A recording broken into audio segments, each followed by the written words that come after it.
हम पढ़ रहे थे सिम्बायोसिस के बारे में। उसमें हमने सिम्बायोसिस की टाइप्स पढ़ी थी, एक पैरासिटिज्म थी, एक म्यूचुअलिज्म थी।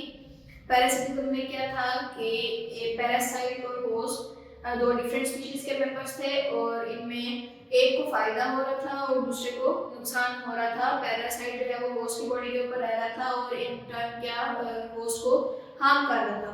और म्यूचुअलिज्म में हमने पढ़ा कि दोनों को फायदा हो रहा था और नुकसान किसी का भी नहीं था। दोनों फायदे के लिए उसी को यूज कर रहे थे और नुकसान किसी का भी नहीं हो रहा था। उसमें आपने एग्जांपल पढ़ी थी टर्माइट की कि वो वुड को ईट करती है और उसके पास उसकी एबिलिटी नहीं होती कि वो उसको डाइजेस्ट कर सके उसकी सेलुलोज को, तो इसलिए उसके अंदर जो प्रोटोजोन रह रहा होता है उसकी बॉडी के अंदर, वो क्या करता है सेलुलोज एंजाइम को सिक्रीट करता है ताकि वो जो टर्माइट है वो उस एंजाइम को यूज करके उसको डाइजेस्ट कर सके और अपना फूड जो है वो ले सके। तो इसी तरह नाइट्रोजन फिक्स्ड बैक्टीरिया थे जो कि लिग्यूमिनस प्लांट की रूट्स में रहते हैं। उनका क्या काम है, वो अपना फूड और शेल्टर लेते हैं किससे, प्लांट से, और उसके रिजल्ट में उसके रिटर्न में वो प्लांट के लिए कैसे बेनिफिशियल होते हैं, फिक्स करते हैं नाइट्रोजन को जो कि नाइट्रेट्स की फॉर्म में, और वो प्लांट्स के लिए बहुत यूजफुल होती है। तो आज हमने पढ़ने है इसकी तीसरी type commensalism. Commensalism, it is a type of symbiosis in which one partner is benefited while the other is neither benefited nor harmed. अब इसमें क्या होता है कि दोनों में से जो एक पार्टनर होता है उसको फायदा होता है लेकिन दूसरे को ना तो कोई नुकसान ना ही कोई फायदा, उसका इससे कोई लेना देना नहीं होता, लेकिन जो सिर्फ एक पार्टनर होता है उसको फायदा हो रहा होता है। अब कैसे है उसकी एग्जांपल यहाँ पे दी है, epiphyte are the small plants found growing on other larger plants for space only. अब एपिफाइट्स हमारे पास छोटे छोटे पौधे होते हैं जो कि बड़े दरख्तों के साथ ग्रो कर रहे होते हैं। बड़े दरख्तों के साथ ग्रो क्यों कर रहे होते हैं, सिर्फ जगह की वजह से, उनसे उन्होंने थोड़ी स्पेस ली हुई होती है और बस। इसका जो बड़े प्लांट्स हैं उनको ना तो कोई फायदा होता है ना ही कोई नुकसान होता है। क्यों नहीं होता, क्यों, they absorb water and nutrients from atmosphere and prepare their own food. पीछे जो हमने बात की है तो फूड क्या, पैरासिटिज्म में पैरासाइट क्या करते हैं, अपना फूड ही होस्ट से ले रहा होता है, इस तरह वो होस्ट को नुकसान पहुंचाता है और खुद खाना लेता है। लेकिन यहाँ पे क्या है कि ये सिर्फ अपना खाना और फूड और हर चीजें खुद प्रिपेयर करते हैं, एटमॉस्फेयर से लेते हैं, लेकिन सिर्फ जगह के लिए क्या करते हैं, एक बड़े प्लांट के साथ वहाँ उसके साथ अटैच हो जाते हैं उसकी बॉडी के साथ। The larger plants are neither benefited nor harmed in any way। जो बड़ा प्लांट होता है ना ही उसको कोई नुकसान होता है ना ही उसका कोई फायदा होता है।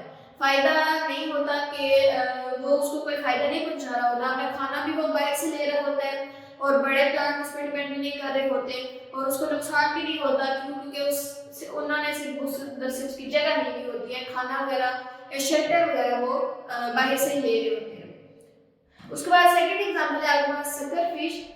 Sucklefish attack the surface of shark by its sucker. In this way, the shark provides easy transport to the sucklefish to new feeding grounds. अब शार्क जो है वो उधर बहुत बड़ी होती है साइज में, तो उसकी बॉडी के साथ सकरफिश होती है, उसके बाद सकर्स प्रेजेंट होते हैं, वो अपने सकर्स के लिए शार्क की बॉडी के साथ अटैच हो जाती है। अब उसके अटैच होने का मकसद क्या होता है कि शार्क जो है वो बहुत तेज स्विम करती है जिसकी वजह से अब ये छोटी फिशेस सकल फिशेस क्या करती हैं, उसकी बॉडी के साथ अटैच हो जाती हैं ताकि आसानी से एक जगह से दूसरी जगह चली जाए वो, उनको खुद से स्विम ना करना पड़े, खुद से मेहनत ना करनी पड़े। तो इस तरह शार्क को तो इनका कोई नुकसान नहीं है, ना ही कोई फायदा है उनके साथ अटैच होने का।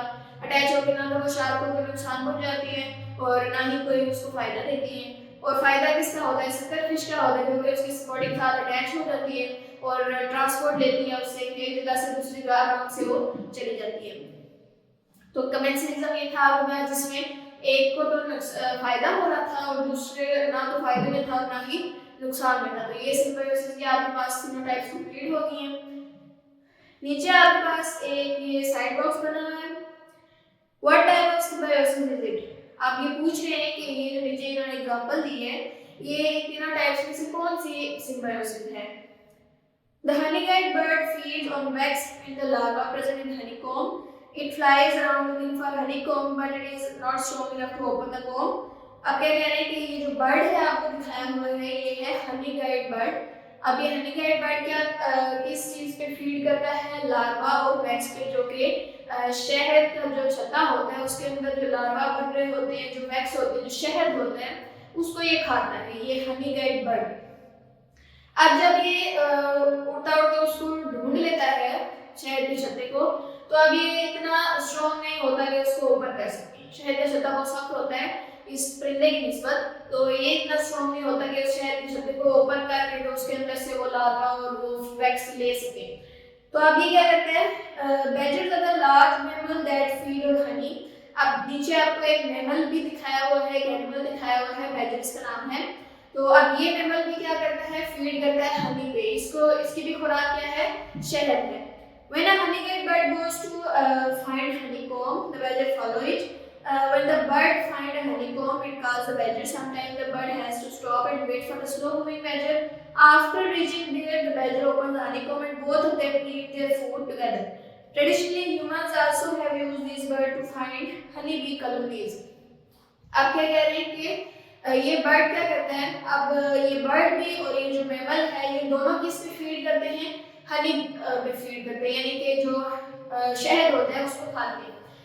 अब ये जो मैमल है ये इस बर्ड को फॉलो करता रहता है, क्योंकि ये बर्ड तो ढूंढता रहता है शहद के छत्ते को, हनीकॉम्ब को, कि कहाँ पे मिलेगा। और जो मैमल है ये इस बर्ड का पीछा करता रहता है कि इन दोनों की खुराक तो एक ही है। एक बर्ड को अगर खुराक मिल गई तो समझे मैमल को भी मिल गई।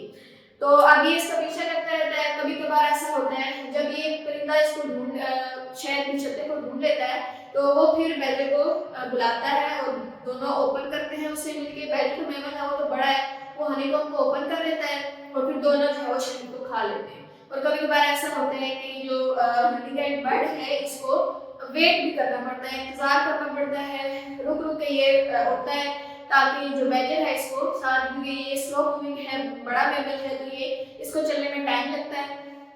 तो इस बर्ड को वेट करना पड़ता है कि ये मैमल वहां तक पहुंचे और फिर वो ये उसको तोड़े हनीकॉम्ब को, और वहां से वो दोनों शहद को ले सके।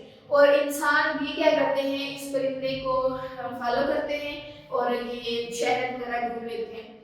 तो अब आपने ये बताना है कि इसमें ये सिम्बायोसिस है, ये कौन सी टाइप है, कौन सी टाइप्स इधर यूज ये किस एग्जांपल में आते हैं? ये दोनों हनी गाइड बर्ड और ये मैमल, ये आपने बताना है।